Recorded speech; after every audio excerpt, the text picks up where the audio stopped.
And welcome everyone to your own YouTube channel जिसका नाम है NEET Niketan. And as you guys know कि हम लोग NCERT examples plus NCERT exercises हर चैप्टर के सॉल्व करने वाले हैं। तो आज बारी है क्लास 11 की chapter number 2 structure of atom के बारे में। हर एस्पेक्ट से ये हमारे लिए चैप्टर बहुत ज़रूरी है एंड दैट टू बहुत इजी भी है और बहुत बेसिक भी है। So let's get started with the examples. चलिए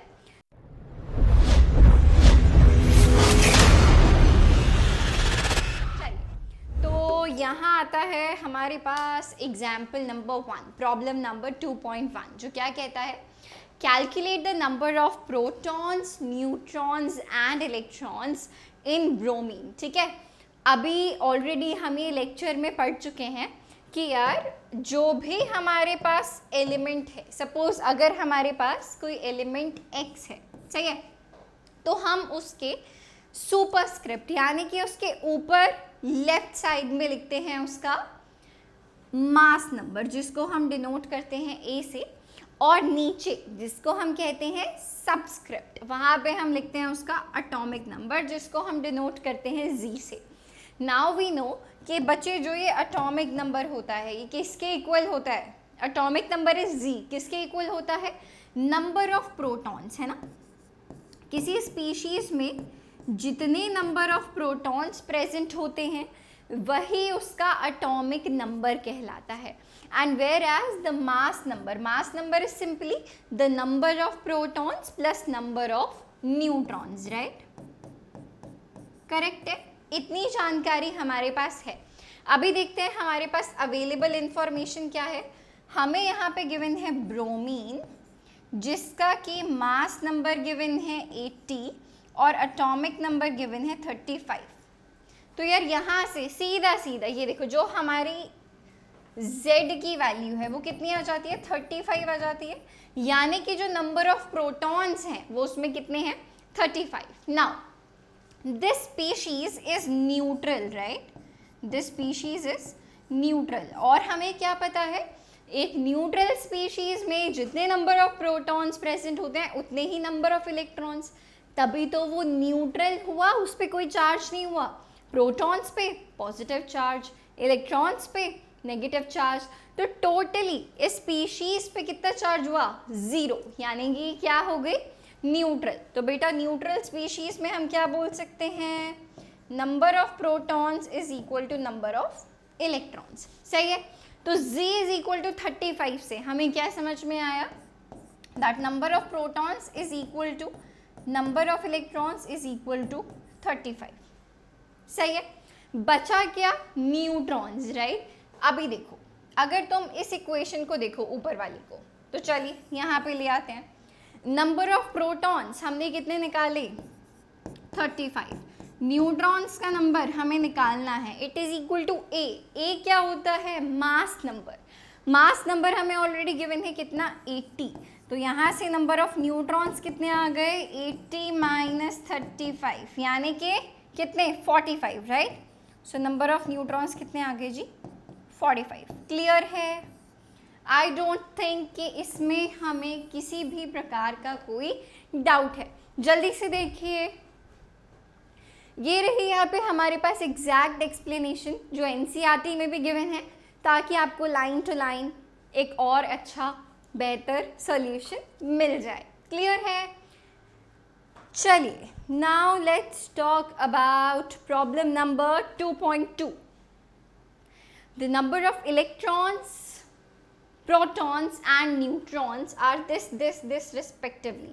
Electrons, protons, neutrons, charge minus plus 0। तो देखो भाई, इलेक्ट्रॉन्स कितने हैं, 18, प्रोटॉन्स है 16 और न्यूट्रॉन्स भी है 16। तो हमें क्या बताना है, assign the proper symbol to the species. अब ये स्पीशीज क्या है, इस एलिमेंट को हम कैसे रिप्रेजेंट करेंगे, हमको ये बताना है, सही है, बहुत इजी है। चलिए, पहली बात, हमें पता है कि न्यूट्रल स्पीशीज में, है ना, जो भी स्पीशीज न्यूट्रल होती हैं यानी कि जिन पे चार्ज 0 होता है, उन स्पीशीज में नंबर ऑफ प्रोटॉन्स जो हैं वो नंबर ऑफ इलेक्ट्रॉन्स के इक्वल होती है, सही है। लेकिन यहाँ पे अगर आप देखो तो नंबर ऑफ इलेक्ट्रॉन्स जो हैं वो ज़्यादा हैं, है ना। 18 इलेक्ट्रॉन्स हैं और 2 प्रोटॉन्स हैं और 16 प्रोटॉन्स हैं, यानी कि जो स्पीशी है उसमें नेगेटिव चार्ज ज़्यादा है। कितना ज़्यादा है? 2 नेगेटिव चार्ज एक्स्ट्रा है उसके पास, यानी कि जो भी हमारी स्पीशीज आएगी, लेट्स से एक्स, उसके ऊपर 2 नेगेटिव चार्ज रहने वाला है, सही है। नाउ दूसरी चीज़ हमें क्या पता है कि बेटा जो नंबर ऑफ प्रोटॉन्स होते हैं वही कहलाता है उसका एटॉमिक नंबर, यानी कि Z। एटॉमिक नंबर आ गया बच्चे कितना? 16। किसका होता है एटॉमिक नंबर 16? बेटा सल्फर का होता है, यानी कि ये जो हमारा एलिमेंट X है वो कौन है? सल्फर है। तो ये X2 नेगेटिव की जगह हम क्या लिख सकते हैं? S2 नेगेटिव, सही है ना। अगर आप इसको रिप्रेजेंट करने की कोशिश करो, कैसे रिप्रेजेंट करते हैं? सुपरस्क्रिप्ट में मास नंबर, सबस्क्रिप्ट में एटॉमिक नंबर। तो बच्चे एटॉमिक नंबर इसका कितना है? 16, और मास नंबर कितना हो जाएगा? P + N। अगर आप A की बात करो तो P + N कितना हो गया?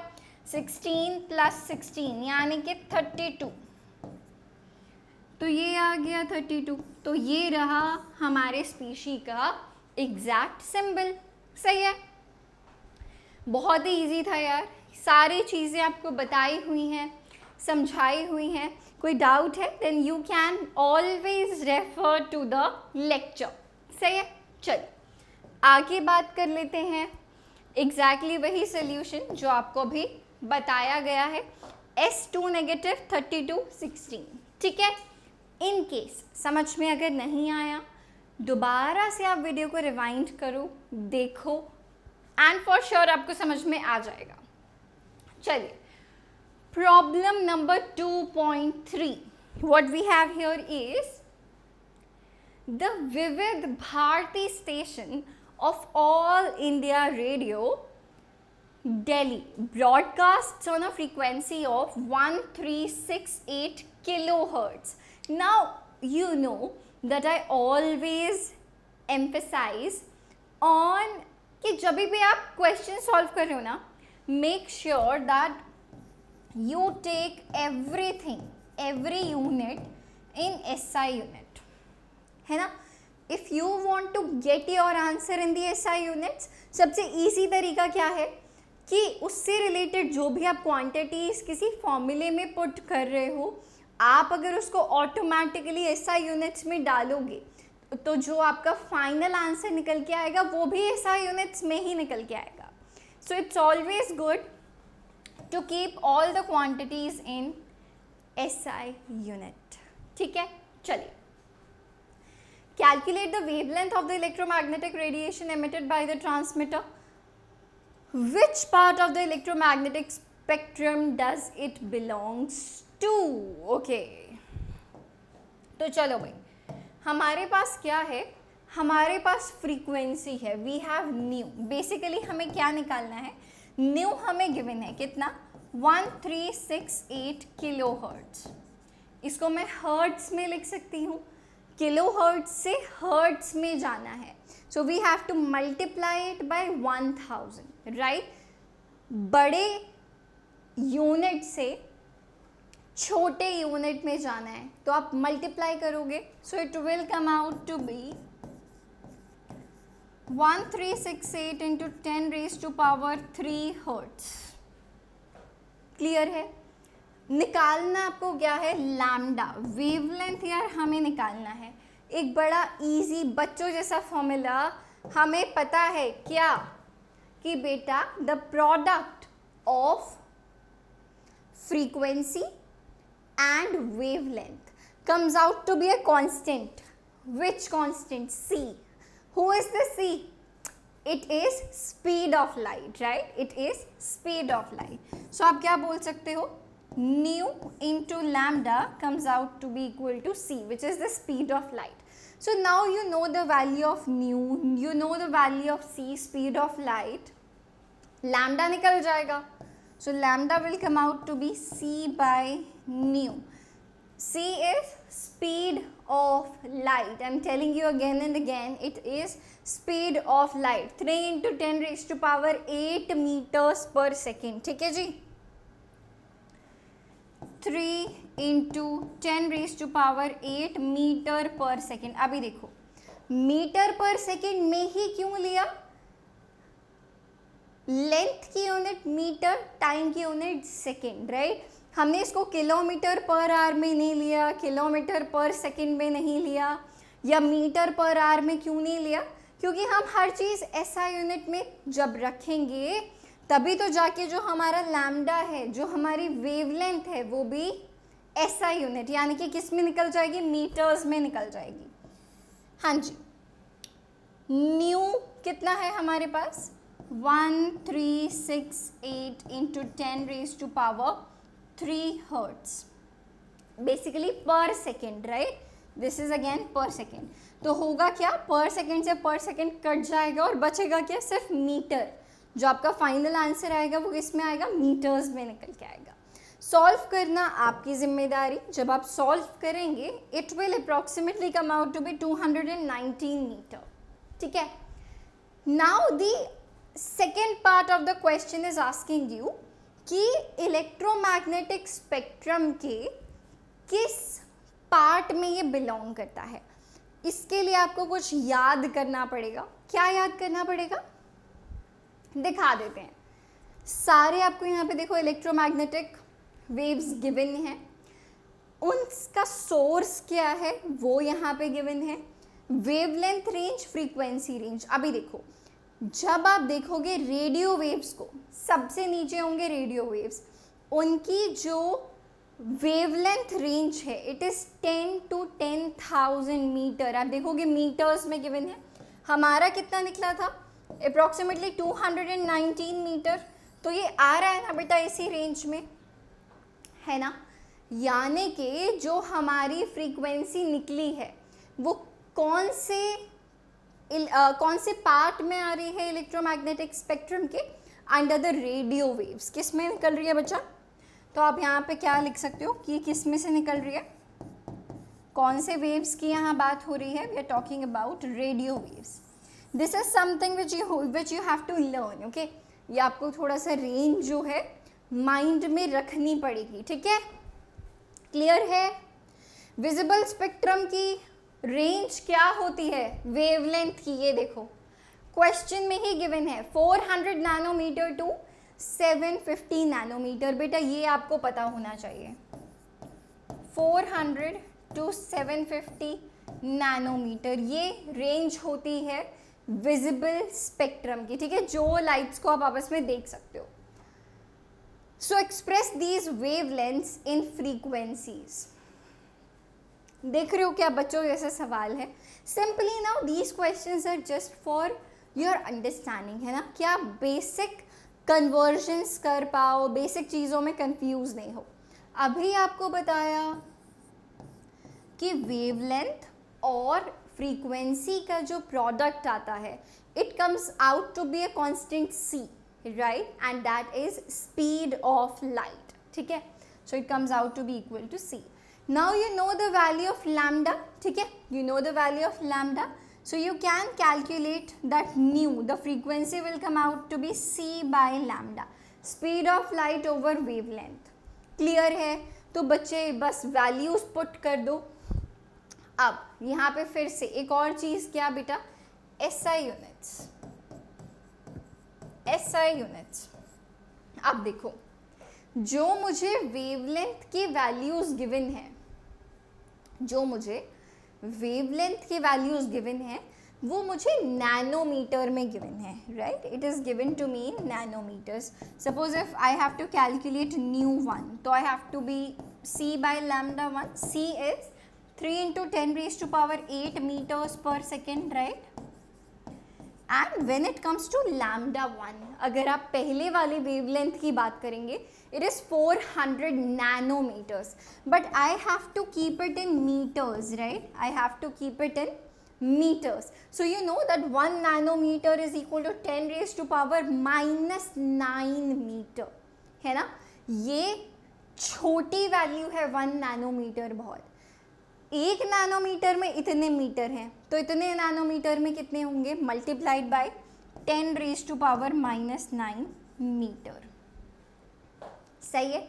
तो अभी देखो जो आपकी आंसर आएगा, मीटर से मीटर कट जाएगा, सिर्फ पर सेकंड बचेगा, यानी कि हर्ट्स में आंसर आएगा आपका, ठीक है। सिमिलरली जब आप ν2 कैलकुलेट करोगे तो वो कितना आ जाएगा, c/λ2, again the value of c is constant, 3 × 10⁸ metres पर सेकेंड, एंड योर λ2 कितना गिवन है, 750 नैनोमीटर। अगेन हमें इसको नैनोमीटर से मीटर्स में कन्वर्ट करना पड़ेगा, so it will come out to be 750 × 10⁻⁹ metre.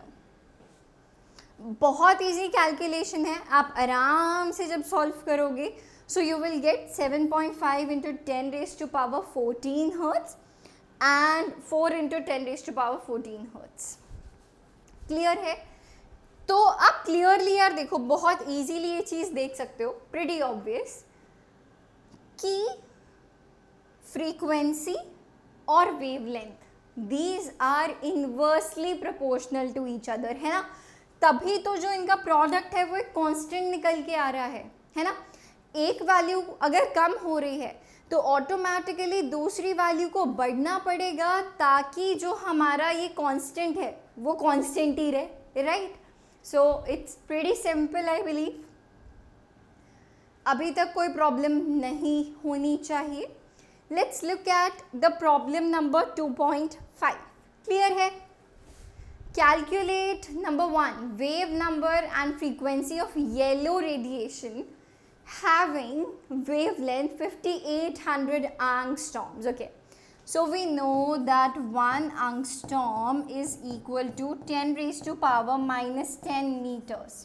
Again क्या ध्यान रखना है, वैल्यूज को SI यूनिट्स में रखना है।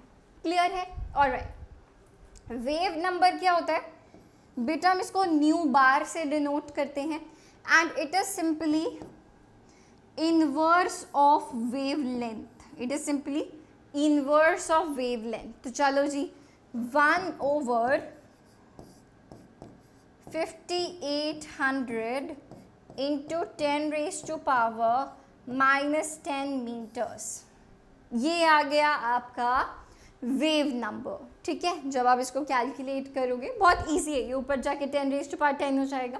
आई believe you will be able to solve it, ठीक है। So this is your part A solve. Part B देखते हैं। It is the frequency. Now again the same thing, you know that nu into lambda is equal to c, that is speed of light. So you can say that the frequency nu will come out to be c/λ, है ना. I can write it as c into 1/λ, right? और इस 1/λ की value आप पहले ही step में यहाँ calculate कर चुके हो, right. This 1/λ I can also write it as c into nu bar. तो जो वैल्यू आपकी फर्स्ट में निकली है आप उसको c से मल्टीप्लाई कर दोगे, सो you will simply get the frequency. Pretty easy, pretty simple. I don't think इसमें कुछ बहुत रॉकेट साइंस लगाई है हमने, बहुत इजी है. जल्दी से देखिए एंड सोल्यूशन भी देख लो यार. देखो वही किया हुआ है, 1/λ सॉल्व किया हुआ है, सेंटीमीटर इनवर्स में भी दिया हुआ है इन्होंने. बट अगर आपसे पूछा नहीं गया है then you can leave your answer in the SI units. Clear है. And c/λ again the same thing. Clear है. जल्दी से देखिए फिर आगे बढ़ते हैं. अभी बात करते हैं आगे प्रॉब्लम नंबर 2.6 के बारे में. Calculate energy of 1 mole of photons of radiation whose frequency is given to you 5 into 10⁻14 hertz. Can you do that? I believe yes. It's very easy. So what is energy? Energy is h nu, right?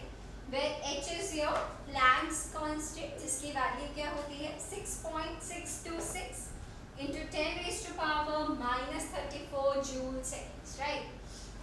So you know the value of h, you know the value of nu, right? So basically this energy is given for one photon, for a single photon, right? So this is for one photon, and you have to calculate the energy for 1 mole of photons. एक मोल में कितने photons होंगे? Any number of photons, यानी कि 6 into 10 raised to power 23 number of photons. So what you have to do is, जो हमें energy चाहिए वो क्या होगी? h into nu into Avogadro number. You know the value of h? Yes, ma'am. Planck's constant. You know the value of nu? Yes, ma'am. Given in the question. You know the value of Na? Avogadro number? Yes, ma'am. बचपन से जानते हैं कितनी होती है? 6 into 10 raised to power 23 approximately. You are done with problem number 2.6. I don't think इससे ज़्यादा exaggerate करने की need है. ठीक है भाई? ये देखो h nu, h ये रहा, nu ये रहा, multiply कर दिया, final value हो गई. 1 mole के लिए h into nu into Avogadro numbers. आगे आपका final answer. I believe this is clear. ऐसे questions पे we are not going to spend so much time. Okay? Second. A 100-watt bulb emits monochromatic light of wavelength 400 nanometers. Calculate the number of photons emitted per second by the bulb. Okay, so basically we have to calculate the frequency, right? We have to calculate the frequency. Okay. So what can we do here? We have to calculate the frequency. अच्छा तुम इसकी energy निकाल सकते हो क्या? We have got the wavelength, so we can calculate hc by lambda. इसकी energy निकाल सकते हैं. It will come out to be hc by lambda, right? h nu होती है ना energy. h nu को हमने लिख दिया c by lambda, so it becomes hc by lambda. Do you know the value of h? Yes. You know the value of c? Yes. H is Planck's constant, c is speed of light, lambda is given to you. How much? 400 nanometer. क्या हम उसको nanometers में ही रखेंगे? No. हम उसको meters में रखेंगे. So that will come out to be 400 into 10 raised to power minus 9 meters. Clear है? तो जब आप यहाँ की वैल्यू कैलकुलेट करोगे, you will get the energy of one photon of the which is emitted by the bulb, right? So you will get this hc by lambda, hc lambda. Exactly वही है? Yes. And this is the power of the bulb. How much? Joule per seconds में हम इसको लिख सकते हैं. So you can say that the number of photons emitted कितने हो जाएंगे? बताइए. It will be how much? 100 over the energy of one photon of the bulb. So 100 over 4.969 into 10 raised to power minus 19. So you will get here 8 second में इतने number of photons जो हैं वो emit हो रहे हैं. So here we are done with question number 2.7. ठीक है? आगे बात करते हैं problem number 2.8 के बारे में, which is saying when electromagnetic radiation of wavelength 300 nanometer falls on the surface of sodium, electrons are ejected out, electrons are emitted. So basically यहाँ पे हम बात कर रहे हैं किसके बारे में बच्चे? फोटोइलेक्ट्रिक इफेक्ट के बारे में. Here we are talking about photoelectric effect. ठीक है भाई? हाँ जी. So the electrons are emitted with kinetic energy इतना, सही है? Joule per mole. Okay. What is the minimum energy needed sodium. What is the maximum wavelength that will cause a photoelectron to be emitted? Okay, so we know that according to photoelectric emission we can say that h nu जो energy आपने emit की है ना वो कैसे खर्च होती है, उसकी threshold energy, basically work function, right, this is the work function जो मिनिमम एनर्जी रिक्वायर्ड होती है किसी इलेक्ट्रॉन को उसके सरफेस से बाहर निकालने के लिए. देन जो भी अगर इससे अगर एक्स्ट्रा एनर्जी बचती है तो वो किस में कन्वर्ट हो जाती है, kinetic energy of the electron, जिसको हम Ke max से डिनोट करते हैं. ठीक है, सो what is the minimum energy required? So basically we have to tell the value of h nu naught, right? तो यहाँ से you can say that this h nu naught will come out to be h nu minus Ke max, right? Can you calculate this value of h nu जो आपने incident की है light? Yes, आपने 300 nanometre जिसकी wavelength थी वो light incident, तो हमें ये वैल्यू लैम्डा के टर्म्स में पता है. So I have to write it by hc by lambda, right? I have to write it like this, hc by lambda minus Ke max. Can you now calculate that? बताओ. अच्छा, एक और चीज जो यहाँ पे हमको काइनेटिक एनर्जी गिवन है वो जूल पर मोल में गिवन है, right? This kinetic energy is given to us in joule per moles, right? So if you look at the solution, what they did is they calculated the value of hc by lambda जो अभी हमने जो basically क्या है, energy of one photon, right? But here since we are talking about 1 mole of photons, है ना, क्योंकि जो काइनेटिक एनर्जी गिवन है वो जूल पर मोल्स में गिवन है. सो दैट इज व्हाई हमने यहाँ पे 1 मोल फोटॉन्स की भी एनर्जी निकाली है. सही है, we have calculated the energy of 1 mole of photons as well. Clear है भाई? तो यस, एब्सोल्युटली राइट. मैं यहाँ पे आपको क्या कहना चाह रही हूँ, the thing is this kinetic energy maximum which is given to us, this value is given to us, ये हमें किस यूनिट में गिवन है बच्चे? ये हमें गिवन है जूल पर मोल. ये हमें 1 मोल की एनर्जी बताई गई है, लेकिन जो ये hc by lambda है ये वैल्यू क्या दर्शाता है? सिर्फ और सिर्फ 1 फोटॉन की एनर्जी. ये किसकी एनर्जी दर्शाता है? 1 फोटॉन. तो ये देखो डिफरेंस समझ में आ रहा है आपको यूनिट्स में. So that is why we have to multiply this value by Avogadro number. ठीक है, we have to multiply this value by Avogadro number, तब जाके आपके यूनिट्स जो है जूल पर मोल, आप 1 मोल के लिए निकाल पाएंगे, तभी तो आप सबट्रैक्ट कर पाओगे.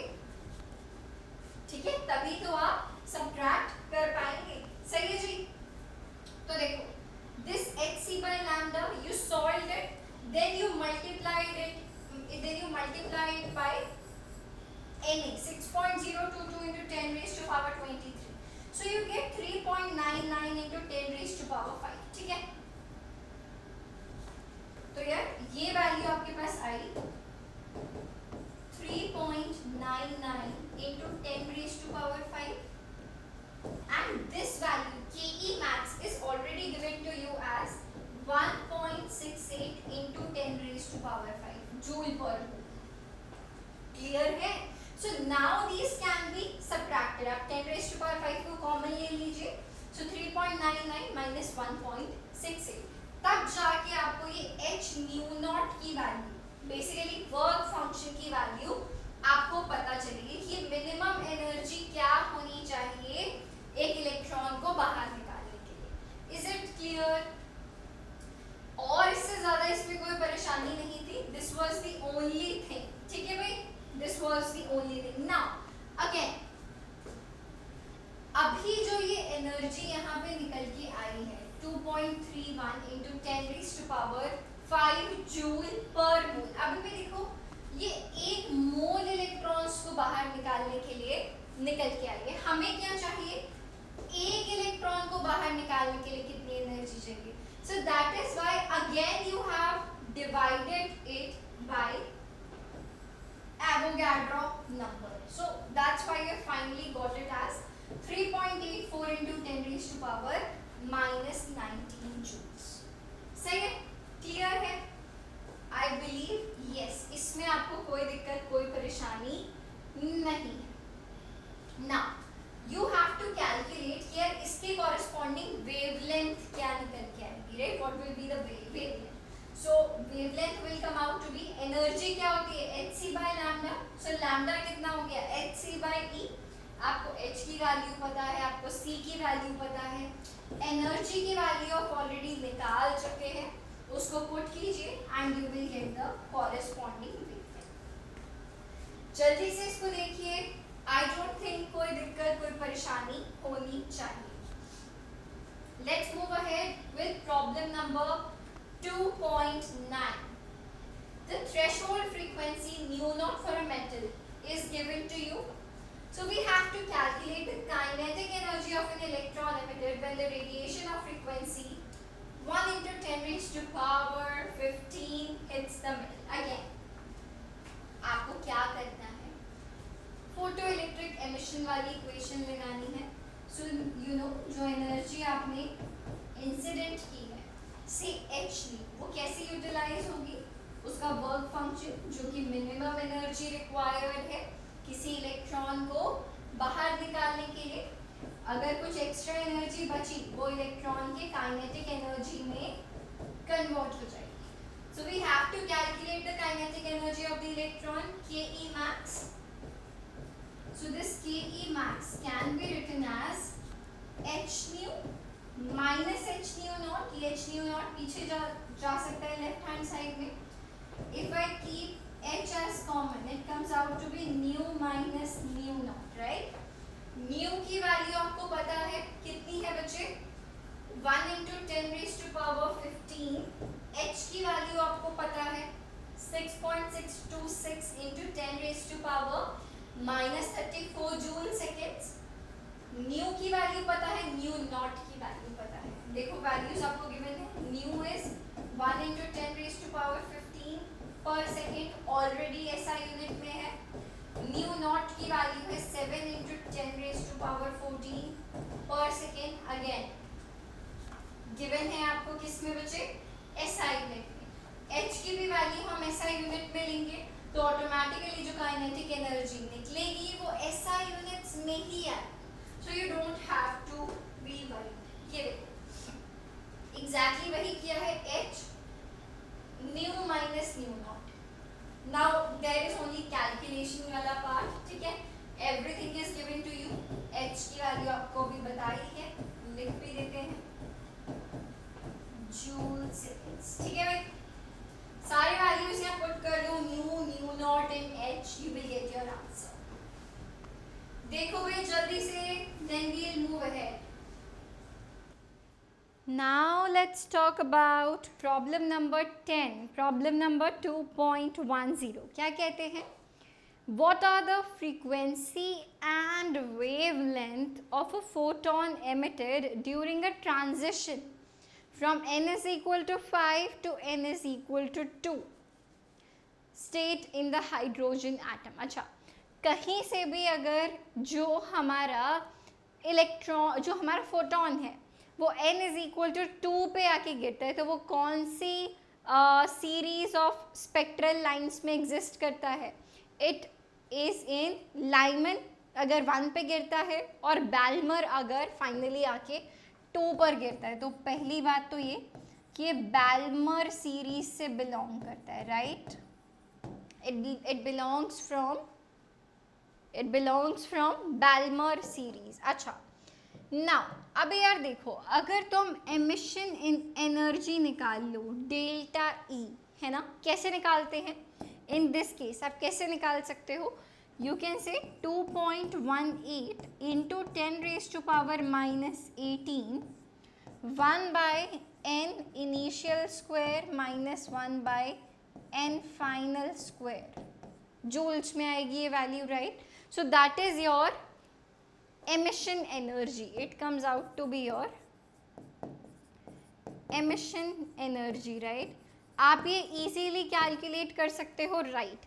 ni की वैल्यू क्या है 5, nf की वैल्यू क्या है 2, तो आप इसको कैलकुलेट कर सकते हो. 2.18 into 10 raise to power minus 18, 1 by 5 square minus 1 by 2 square, right. ये वैल्यू आ गई आपकी emission energy की. Now this emission energy can also be written as h nu, right. हम इसको h nu से भी लिख सकते हैं. So nu is our what? Nu is frequency. तो बच्चे यहाँ पे जब आप डेल्टा ई की वैल्यू कैलकुलेट कर लोगे तो यहाँ से nu will come out to be delta E by H. सही है. And another thing which you know is nu into lambda, wait, nu into, let's change the color, nu into lambda product किसके equal होता है? Speed of light. Now आपने nu निकाल लिया यहाँ से, तो आप अब लैम्डा भी निकाल सकते हो. Lambda will be c by new, easy. ठीक है जी, क्लियर है? I believe yes. एक बार आप सोल्यूशन देख लीजिए. ये देखो डेल्टा ई यहाँ पे निकाला, emission energy 2.18 into 10 raise to power minus 18, 1 by 25 minus 1 by 4. जब आप कैलकुलेट करोगे ये वैल्यू यहाँ पे निकल के आएगी. ठीक है. Now frequency of the photon is given by new delta E by H. ये कैसे आया है? जैसे अभी हमने कैलकुलेट किया कि ma'am delta E is equal to H nu, तो यहाँ से न्यू कितना आ गया? Delta E by H. Delta E की जो वैल्यू निकाली थी वो पुट करी, divided by H, Planck's constant. तो देखो यहाँ पे न्यू की वैल्यू निकल कर आ गई. देन लैम्डा सी बाय न्यू करके निकल गया. एग्जैक्टली जो हमने किया वही यहाँ पे निकल के आया है. क्लियर है? I believe so. आगे देखते हैं प्रॉब्लम नंबर 2.11. पहले ही दिखा दिया तुमको मैंने, चलो कोई बात नहीं. Calculate the energy associated with the first orbit of He positive. What is the radius of this orbit? Now Bohr's model of atom के अकॉर्डिंग आपको तीन चीज़ें, वेलोसिटी nth ऑर्बिट में, radius of nth orbit and total energy as well as potential energy, kinetic energy और इन energies के बीच का relationship, ये आपको पता होना चाहिए. ठीक है जी. So now if we talk about velocity, velocity कितनी होती है? 2.18 into 10 raised to power 6 z by n meter per second. Radius 0.529 n square by z angstrom. आप इसको बाद में मीटर्स में चेंज कर सकते हैं.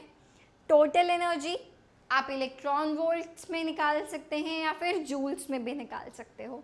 -13.6, और अगर जूल पर एटम में निकालनी है तो -2.18 इंटू 10 रेज टू पावर -18. और कांस्टेंट क्या होता है? जी स्क्वायर बाय एन स्क्वायर. ठीक है. तो यार देखो यहाँ पे हमें गिवन नहीं है वैसे कि एनर्जी किस में निकालनी है, तो आप किसी में भी निकाल सकते हो. ठीक है. सो यू नो यार यहाँ पे Z की क्या वैल्यू है? हीलियम की बात कर रहे हैं तो एटॉमिक नंबर क्या होता है हीलियम का? 2. तो Z की वैल्यू कितनी आ गई? 2. और हम बात करते हैं फर्स्ट ऑर्बिट की, तो N की वैल्यू आ गई 1. ठीक है. तो टोटल एनर्जी अगर आप इलेक्ट्रॉन वोल्ट्स पर एटम में निकालते हो तो वो कितनी निकल के आ जाएगी? -13.6 इंटू जी स्क्वायर, यानी कि 2 का square by 1. n square is 1, right. So -13.6 into 2 square, यानी कि -13.6 into 4. This value will come out to be electron volt per atom. सही है. आप सेम चीज़ जूल्स में भी निकाल सकते हो, वही कैलकुलेशन है, कोई परेशानी नहीं होगी। आप बोल सकते हो -2.18 into 10⁻⁻18 z square by n square. Again simply multiply it by 4, right? So it will be approximately 8 point something into 10⁻⁻18 joule पर एटम। आप देख भी सकते हो यहाँ पे -8.72 इंटू 10⁻⁻18 जूल्स, ठीक है। Then you have to calculate the radius. Radius हमें ये रहा 0.529 multiplied by n square by z angstrom, ठीक है भाई। n की value 1, so simply it will become 1/2, right? n square will be again 1 and z की वैल्यू है 2, तो रेडियस बचे सीधा सीधा कितना आ जाएगा अगर आप फाइनल वैल्यू देखो, सो it will B 0.529, n square की वैल्यू 1, z की वैल्यू आ गई 2, सो मल्टीप्लाइड बाय 1/2, ठीक है जी, विच इज़ 0.2645। ये नैनोमीटर में है, हमें किस में चाहिए होगा, हमें एंगस्ट्रॉम्स में कैलकुलेट किया है। I don't think it's going to be an issue. जल्दी से देखिए, कोई डाउट है तो बताइए। अभी बात करते हैं क्वेश्चन नंबर 12 के बारे में, which is telling you what will be the wavelength of a ball of mass 0.1 kgs moving with a velocity of 10 meters per second। अभी यार ये कौन से वेवलेंथ की बात हो रही होगी यहाँ पे? So here we are talking about de Broglie's wavelength, right? lambda d आप कैसे निकालते हो? h by p, Planck's constant over momentum। Momentum को मैं लिख सकती हूँ मास इंटू वेलोसिटी, सही है। अब देखो वेवलेंथ हमें निकालनी है, क्या हमें h की वैल्यू पता है? Planck's constant, yes ma'am. Mass of the ball, क्योंकि बॉल की बात कर रहे हैं, गिवन है ऑलरेडी केजीज में, तो यूनिट भी चेंज करने की ज़रूरत नहीं है। वेलोसिटी भी ऑलरेडी आपको गिवन है and that too SI units, metres पर सेकेंड में, तो आपको कुछ भी चेंज करने की ज़रूरत नहीं है। Just put all the values and we will be done, right. So this will be, h की वैल्यू आपको पता है 6.626 into 10⁻⁻34 joule seconds. Mass of the ball is 0.1 kgs and velocity जिससे वो मूव कर रही है that is 10 meters per second। So you just simply have to solve this extremely easy calculation and you will get to know the wavelength. Which wavelength? de Broglie's wavelength. Clear है? I think so. Alright, आगे देखते हैं। This is the exact solution जो हमने किया वही यहाँ पे exactly वही किया हुआ है, right? Question number 13 के बारे में बात कर लेते हैं। The mass of an electron is given to you, its kinetic energy is given to you, तो हमें उसकी वेवलेंथ निकालनी है। अच्छा देखो, काइनेटिक एनर्जी क्या होती है? इट इज हाफ mv², सही है, and we have given the mass, right, और हमें वेवलेंथ निकालनी है। Okay, wavelength, let's talk about de Broglie's wavelength, which is again h by p or you can say h by mv, right? तो जो हमें final चीज निकालनी है that's the wavelength। उसके लिए हमें h की वैल्यू पता है, Planck's constant. Mass of the electron हमें पता है, गिवन है, हमें वेलोसिटी नहीं पता, राइट? लेकिन हम यहाँ से वेलोसिटी निकाल सकते हैं, राइट? एग्जैक्टली, हम यहाँ से वेलोसिटी निकाल सकते हैं। We can calculate the velocity. You can say that 2ke is equal to mv²। Mass को भी इधर ले जाते हैं, तो ये देखो ये आ गया मास इधर। अगर अब आपको वेलोसिटी निकालनी है तो इसका स्क्वायर रूट ले लो यार, ये आ गई किसकी वैल्यू, वेलोसिटी की। तो आपको काइनेटिक एनर्जी पता है, आपको मास पता है, just put all the values and you will get the value of velocity. फिर हम ये वाली वेलोसिटी की वैल्यू को उठा के और यहाँ पे पुट कर देंगे तो हमारे पास फाइनली हमारी डी ब्रॉय वेवलेंथ भी आ जाएगी यार। I think it's clear. इसमें कोई डाउट है? Let me know in the comments. Alright, चलो एक बार इसका सोल्यूशन भी देख लेते हैं। एग्जैक्टली वही चीज़, ये देखो जो हमने करी थी 2k/m एंड पावर 1/2 यानी कि स्क्वायर रूट की बात हो रही है। सो 2 × 3 × 10⁻⁻25 जो हमें काइनेटिक एनर्जी की वैल्यू गिवन है, मास ऑफ इलेक्ट्रॉन हमें ऑलरेडी गिवन है, तो यहाँ पे हमारे पास ये वेलोसिटी आ गई और यही वैल्यू हमने पुट कर दी है किसमें, डी ब्रॉयज वेवलेंथ में। ठीक है, दिस mv वाला वैल्यू। क्लियर, बहुत इजी है। Let's move ahead. Next question, calculate the mass of a photon with wavelength 3.6 angstrom. अब देखो अगेन डी ब्रॉयज वेवलेंथ बेटा क्या होता है, h/mv, राइट। हमें निकालना है mass of the photon.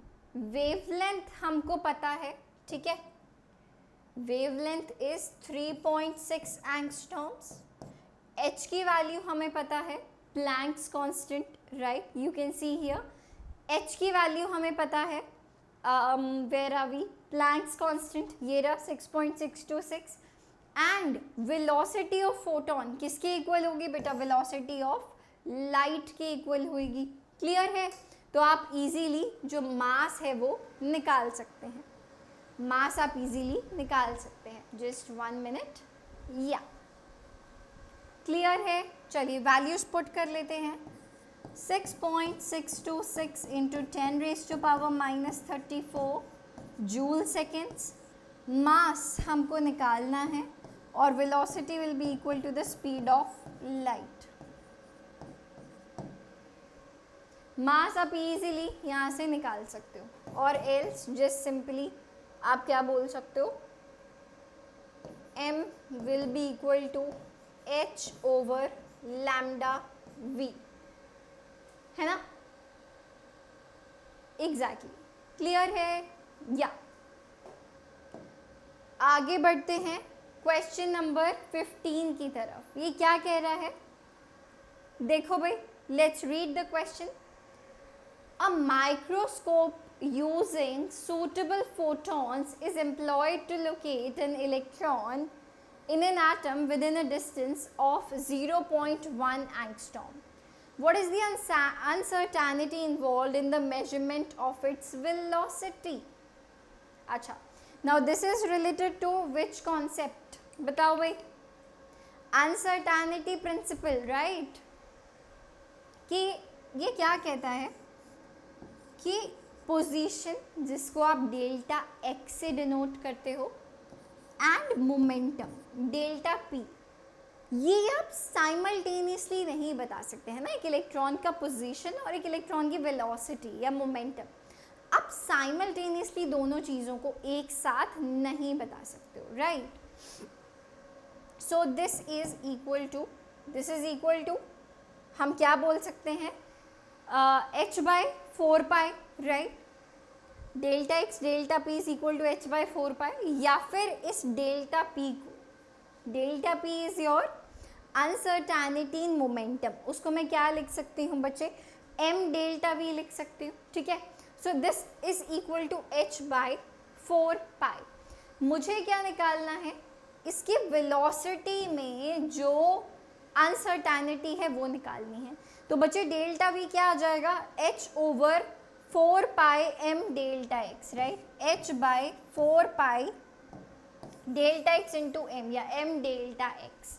Now you just simply have to put all the values and you will get your answer. एक बार फिर से देख लेते हैं, h/4π के इक्वल, ठीक है भाई। इस डेल्टा p को हम क्या लिख सकते हैं, m डेल्टा v लिख सकते हैं,